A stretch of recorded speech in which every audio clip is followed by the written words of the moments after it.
आप देख रहे हैं एसडीएम न्यूज़, मैं ही रजत अंसारी।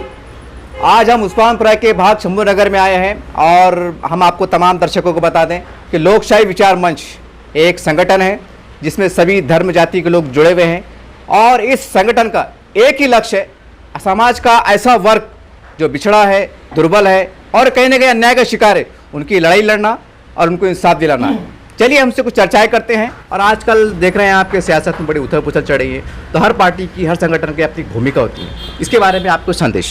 लोकशाही विचार मंच जो है गरीब बेघर बेसहाराओं के लिए लड़ना चाहती है और मुसलसल 10 सालों से जो है हम बहुत सारे मोर्चे वगैरह निकाले हैं। इंशाअल्लाह अल्लाह से हमारी उम्मीद है कि हम एक ना एक दिन कामयाब होंगे। और केंद्र सरकार से भी हमारी लड़ाई चालू है, राज्य सरकार से भी, और इंशाअल्लाह बहुत जल्दी इसके रिज़ल्ट आपको हम देंगे। सर, हम देख रहे हैं कि अब बहुत हो सकता है 2-5 महीने के बाद महानगर पालिका चुनाव भी हो जाए और इस संदर्भ में भी बहुत सी पार्टियां जो है तो एक्टिव हो चुकी हैं, एक्टिव थी लेकिन और ज़्यादा एक्टिव हो चुकी है। तो क्या माना जाए कि लोकशाही विचार मंच एक चुनाव के मैदान में उतरेंगी? ऐसा इसके लिए भी आपका और दायरा बढ़ चुका है, आपकी एक्टिविटी बढ़ चुकी है? एक्टिविटी पूरे महाराष्ट्र में फैल चुकी है। अब रहा औरंगाबाद महानगर पालिका के इंतखाबात जो होने जा रहे हैं, तो हालात अगर साजगार रहे तो इंशाअल्लाह सियासी पार्टी होने के नाते हम उस चीज़ से भी परहेज़ नहीं करेंगे। सर, आजकल तकरीबन जो सेकुलर पार्टियां हैं, जो सेकुलर संगठन हैं, उनका एक लक्ष्य है कि हम बीजेपी को बाहर रखें, दूर रखें, एक लक्ष्य लेके चल रहे हैं। तो क्या ये माना जाए कि लोकशाही विचार मंच अगर ऐसा कुछ हालात बन के आते हैं, जैसा कि राष्ट्रवादी है, कांग्रेस है, सेना है, ये न कहीं अपने आप को गाड़ी सरकार है और इनका भी लक्ष्य है कि छोटे छोटे संगठनों को लेकर काम करें, हम जुड़ के आगे आए और चुनाव लड़े, अगर आपको ऐसा प्रस्ताव आता है या आपकी एक इच्छा है कि हम इनके साथ मिलकर जो है तो उनको रोकने का काम करेंगे और गरीब को इंसाफ दिलाने का प्रयास करेंगे? बेशक, बिल्कुल करेंगे। फुले शाह अम्बेडकर के विचारों पे हम अमल करते हैं और ऐसी जातिवादी ताकतों को दूर रखने के लिए अगर मौका मिला और वो लोग अगर हमारा ताउन चाहते हैं तो इंशाल्लाह हम पीछे नहीं हटेंगे। सर, हम देख रहे हैं कि औरंगाबाद के अंदर जो तो बहुत से, आधे से ज़्यादा औरंगाबाद शहर के अंदर रास्ते खंडर हो चुके हैं, पीने के पानी की समस्या है, बिजली की समस्या है। तो क्या माना जाए कि लोकशाही विचार मंच आने वाले समय के अंदर, क्योंकि जनता बेहद परेशान है, इसके ऊपर है कि आप निर्णायक और पूरी ताकत के साथ मैदान में आएंगे?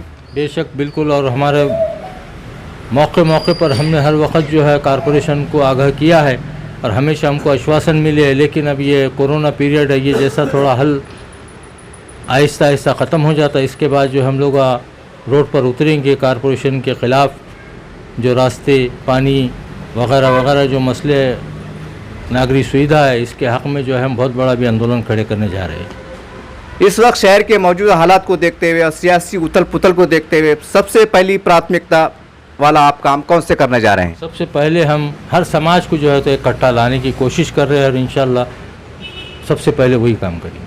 चलिए, मेरे साथ मौजूद हैं लोक विचार मंच के मराठवाड़ा अध्यक्ष और इन्हीं के ज़माने सुनना चाहते हैं कि आप किस प्रकार से इस संगठन में जुड़े, क्योंकि लोग, हम देख रहे हैं कि लोग आघाड़ी से जुड़ रहे हैं, सेना से जुड़ रहे हैं और बड़े बड़े जो सत्ता में लोग हैं उनसे जुड़ रहे हैं। और जब ऐसे संगठन से लोग जुड़ते हैं तो कहने का आश्चर्य भी होता है, लेकिन ये इसके पीछे एक राज होता है, एक कारण होता है। वही कारण को हम जानने का प्रयास करेंगे। सर, आपका शुभ नाम बोलिए और आप इनसे क्यों जुड़े, इसकी एक मुख्य वजह बताइए। मैं मराठवाड़ा संस्थापक अध्यक्ष, प्रदेश अध्यक्ष एडवोकेट योगेश प्रकाश मुखिया। सबसे पहले एसडीएम न्यूज़ का मैं स्वागत करता हूँ कि आप हमारे पास आए, हमारा इंटरव्यू लेने आए, हमारे विचार सुनने के लिए आए कि हम किस तरीके से चलते हैं। सबसे पहले मैं ये बताना चाहूँगा कि ये जो पार्टी है, ये सिर्फ पार्टी नहीं है। लोकशाही विचार मंच दीन दुबळे गरीब जितने भी वीकर सेक्शन है उनके लिए काम करने वाली एक संगठन है। सेकेंड एनजीओ है, ट्रस्ट है, उसके बाद महिला बचत गट है और सबसे पहले जो गौर गरीब जनता है, आवाम है, उनके लिए लड़ने वाली पार्टी है। इसमें कोई भी इलीगल एक्टिविटी नहीं है, कोई भी पैसे से रिलेटेड कुछ भी नहीं है। ये पार्टी सिर्फ गरीबों के हक के हद तक ही लड़ती है, बस जो भी है। 2013 में वक्फ बोर्ड के अगेंस्ट में नियर अबाउट लगभग 35,000 लोगों का मोर्चा निकालने वाली औरंगाबाद की सबसे पहली दीन दुबलों की पार्टी है। एससी रहो, माइनॉरिटीज़ रहो, अदर कास्ट रहो, यहाँ पर कास्टिज्म नहीं है साहब। सर, हम देख रहे हैं कि मैंने भी देखा हूँ कि लोग विचार मंच ने इससे पहले जो तो घरकुल के लिए बड़ा अभियान चलाया था। yes. और काफ़ी वो सक्सेस भी हुए थे। यस। तो आप बता पाएंगे कि ये कितना सफल रहा और आने वाले दिनों में आपकी निर्णायक भूमिका क्या है? सर, ये 90% सक्सेस हुआ, 90%।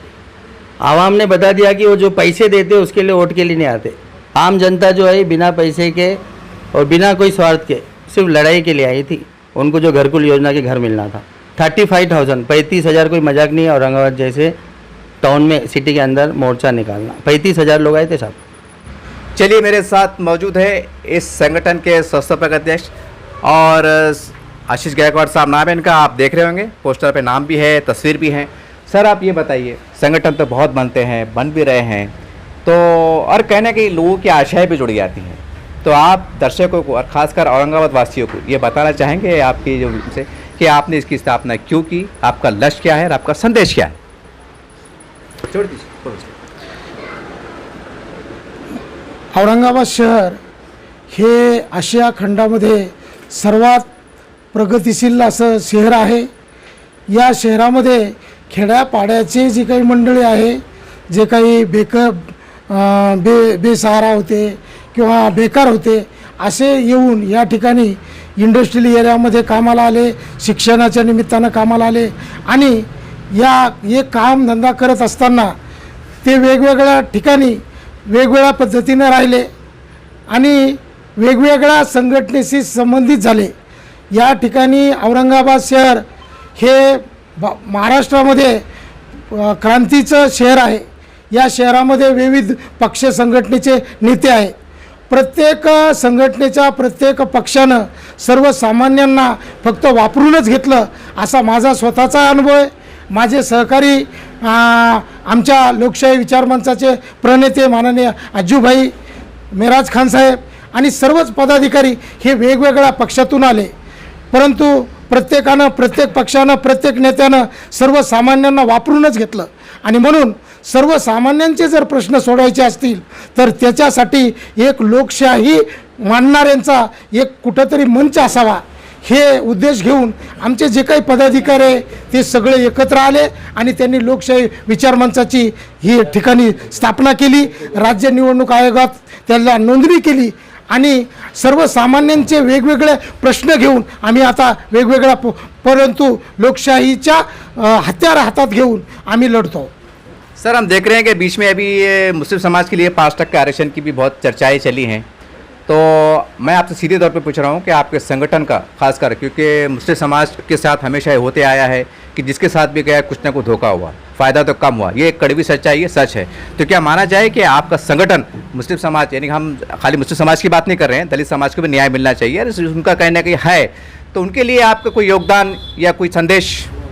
हमने इसके याच्यासाठी लोकशाही विचार मंचानं 8% आरक्षण असावं अशा पद्धतीचं आम्ही धरणे आंदोलन आणि याच्या अगोदर आंदोलनं नक्की केलेले आहेत आणि मुस्लिम समाजासाठी फक्त आश्वासन नाही तर आम्हाला खऱ्या अर्थानं या मुस्लिम समाजाला आरक्षण असावं, ते पूर्ण टिकावं आणि त्याची अंमलबजावणी देखील पद्धतशीरपणे व्हावी, याच्यासाठी लोकशाही विचार मंच रस्त्यावर येणार आहे। इतरही काही प्रश्न आहेत, ते प्रश्न आम्ही जाणतो आहोत। आम्ही बेंबीच्या देठापासून त्याच्यासाठी त्या चळवळीमध्ये उतरलेलो आहोत आणि म्हणून आम्ही फक्त मुस्लिमांसाठीच आरक्षण असावं म्हणून नाही, तर महाराष्ट्रामध्ये जे मराठ्यांचं जे आंदोलन आहे त्या आंदोलनाला देखील लोकशाही विचार मंचाचा पूर्णतः पाठिंबा आहे। परंतु त्यांचे जे काही अडचणी येऊ लागलेल्या, ते जे वेगळ्या पद्धतीने जाऊ लागलेले आहेत, मराठ्यांना मी असं या ठिकाणी खऱ्या अर्थानं लोकशाही विचार मंचाच्या माध्यमातून म्हणेल की तुम्हाला जे काही तुमच्यातले जे श्रीमंत मराठी आहेत त्याच्यापासून तुम्ही विभक्त व्हा, आम्ही तुमच्या पाठीशी आहोत। अच्छा साहब, एक सवाल मैं ये भी करना चाहूँगा आपसे प्रश्न कि आखिर क्या कारण है कि महाराष्ट्र में हमारे कई मराठा सीएम रहे, उप सीएम रहे और आमदार रहे, खासदार रहे, आज भी इनका कहने का वजह से साहब बड़ी हैरत होती है कि महाराष्ट्र में इतना बड़ा लोकप्रिय संगठन है ये, मराठा समाज के कई हमारे मंत्री बने हैं, उसके बाद भी अगर इनका समाज अगर बिछड़ के रह जाता है तो क्या है माना जाए कि जो जितने आमदार बने थे, जितने खासदार बने थे, ये कहने के नाकाम हुए? आपल्याला सगळ्याला हे माहीत असेल की मोठा मासा लहान्या माशाला खातो, तशाच पद्धतीनं सगळ्यात जर काही श्रीमंत असतील तर महाराष्ट्रामध्ये मराठा आहेत आणि ते मराठा जे श्रीमंत आहेत त्यांच्याकडे संस्था आहे, त्यांच्याकडे साखर कारखाना आहे, त्यांच्याकडे तुमच्या सूतगिरण्या आहेत आणि जे काही खरं याच्या आहेत त्यांच्याकडं त्यांचेच नातेवाईक रस्त्याला आता जे ना तुम्हाला सांगतो भीक मागायलेत. तर जे श्रीमंत मराठी आहेत, श्रीमंत मराठ्याची जी काही भूमिका आहे त्याच्यापासून ह्या जे गरीब मराठा आहे त्यांनी बाजूला व्हावं. तुम्हाला सांगतो इतर समाज त्यांना नक्की मदत केल्याशिवाय राहणार नाही. मेरे साथ मौजूद है इस संगठन के उपाध्यक्ष मेराज खान साहब और इनसे भी कुछ चर्चाएं होना बाकी हैं. सर, आपका हमारे चैनल में स्वागत है. सर, आप सीधे तौर पे ये बताइए कि चुनाव का अवसर आ रहा है, लोग बेचैन हैं और चाह रहे हैं कि कौन सा संगठन सामने आए और हमारी हक की जो लड़ाई लड़े. तो ऐसे समाज को, ऐसे वर्गों को आपकी तरफ से क्या संदेश है? मैं लोकशाही विचार मंच की तरफ से बोलना चाहूँगा कि हमेशा जो आप जातिवाद पे वोट करते हैं, हिंदू हो गया सेना के नाम पे करता है, मुसलमान हो गया मुस्लिम के नाम पे करता है, जय भीम हो गए बाबा साहब के नाम पे करते हैं, इनको थोड़ा बाजू रखिए और अपने मूलभूत समस्या जो है उसके नाम पे ये इलेक्शन में आप वोट कीजिए. और इसका समर्थन और इसका साथ देने के लिए लोकशाही विचार मंच आपके साथ हमेशा है और हमेशा रहेगा.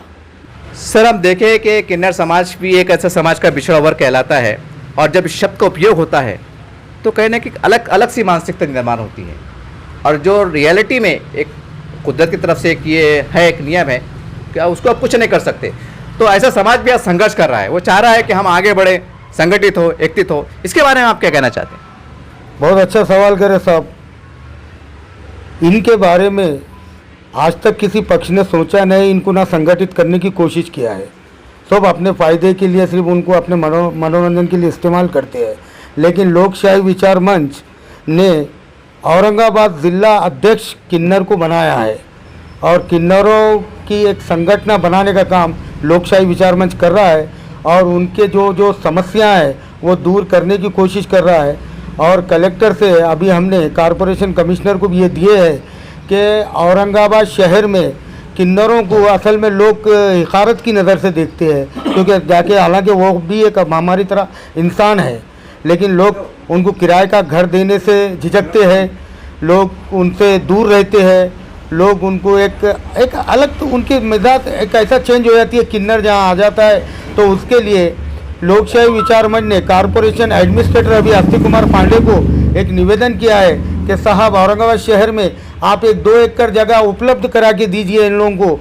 अगर आप इनको क्वार्टर नहीं बना के दे सकते हैं तो लोकशाही विचार मंच और संस्था जो हमारी है वो संस्था इन लोगों को अपने तरफ से संस्था के माध्यम से क्वार्टर बना के देंगे ताकि वो किराए को ज़्यादा से ज़्यादा किराया ना दे सके और उनको अपना हक का एक घर मिल सके औरंगाबाद शहर में.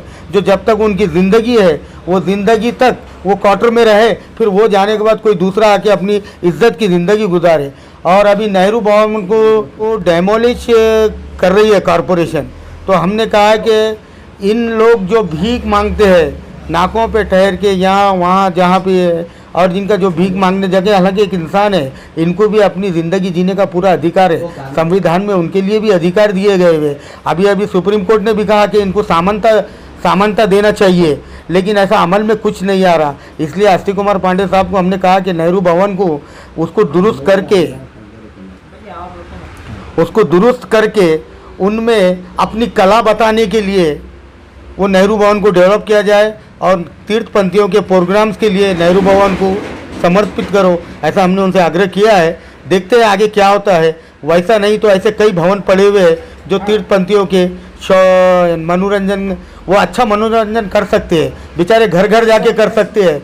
अब थिएटर तो रहे नहीं ज़्यादा. अगर ऐसे नेहरू भवन जैसे कई भवन पड़े हुए हैं, अगर सरकार एक आधा भवन इनके नाम करती है, इनको देती है, तो ये अपनी कला वहाँ पे बताकर अपना पेट रोज़गार बना सकते हैं. लोकशाही विचार मंच की तरफ से ये कोशिश जारी है और करते रहेंगे. और हाँ, मैं ये कह रहा हूँ, इलेक्शन आते हैं सब पार्टियाँ आ जाते हैं कि भाई हमारा ये दे दो. सरकार ने भी 50% महिला का आरक्षण करिए, उसमें 50% पुरुष का करिए. तो जब सुप्रीम कोर्ट ने कहा कि इनको समानता दी जाए, तो औरंगाबाद में अभी 115 सीट आने वाले हैं, तो मैं इलेक्शन कमिश्नर से गुजारिश करूंगा कि कम से कम 10 सीट थर्ड जेंडर यानी किन्नरों के लिए आरक्षित करना ज़रूरी है. अगर ये नहीं करते तो इनके लिए भी हम रोड पे उतरेंगे और हम इनके लिए लड़ाई लड़ेंगे। सर हम देखते हैं कि किन्नर समाज के भी लोग कहने के राजनीति में बहुत आगे बढ़ चुके हैं, कई लोग तो पद पे भी जा चुके हैं। आपको क्या लगता है कि इतना कुछ होने के बाद भी इनको पूरी तरह से न्याय क्यों नहीं मिल पा रहा है? नहीं, तो ये जो है ना अपने मकसद के लिए जो पार्टी है अपने मकसद के लिए लोगों को इस्तेमाल कर रही है।